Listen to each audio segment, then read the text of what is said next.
নমস্কার বন্ধুরা, মধুমিতার রান্নাঘরে আপনাদের সবাইকে স্বাগত। আজকের বানাবো পটল মালাইকারি। প্রথমে পটলগুলো আমি ভালো করে ছাড়িয়ে ধুয়ে এইভাবে কেটে নিয়েছি, দুমুখ চালা করে কেটে নিয়েছি। এবার এগুলো ভেজে নেব। প্রথমে কড়াইতে আমি সরষের তেল দেব। তেলটা গরম হয়ে গেছে, এবার পটলগুলো দিয়ে দেব। এবার এতে সামান্য নুন দেব আর দেবো হলুদ।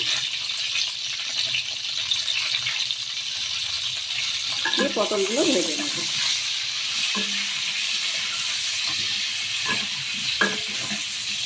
আমরা তো সবাই চিংড়ি মাছের মালাইকারি খেয়েছি, কিন্তু এইভাবে একবার পটলের মালাইকারি করে দেখুন, খুব ভালো লাগবে।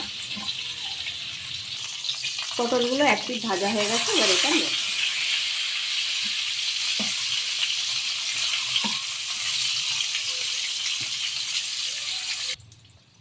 পটলগুলো ভাজা হয়ে গেছে, এবার এগুলো তুলে নেব।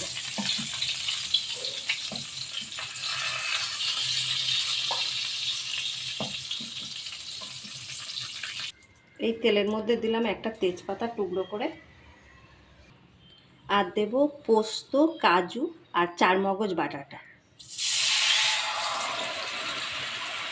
দেব স্বাদ অনুযায়ী নুন,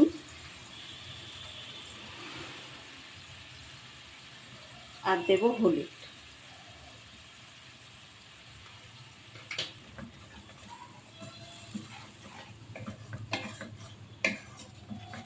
অল্প একটু কাশ্মীরি লঙ্কার গুঁড়ো।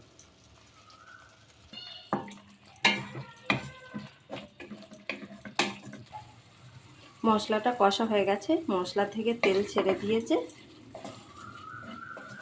এবার এর মধ্যে দেব কোকোনাট মিল্ক পাউডার। এবার এর মধ্যে দেব নারকেলের দুধ।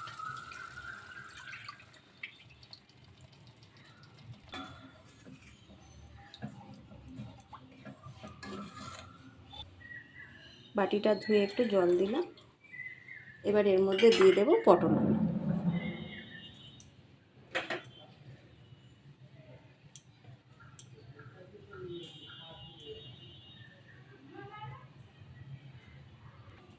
এবার দেব 4টে কাঁচা লঙ্কা, আর দেব অল্প একটু চিনি।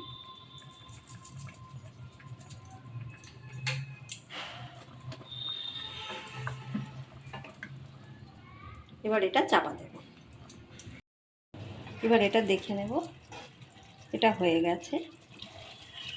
এবার আমি গ্যাসটা বন্ধ করে দেব।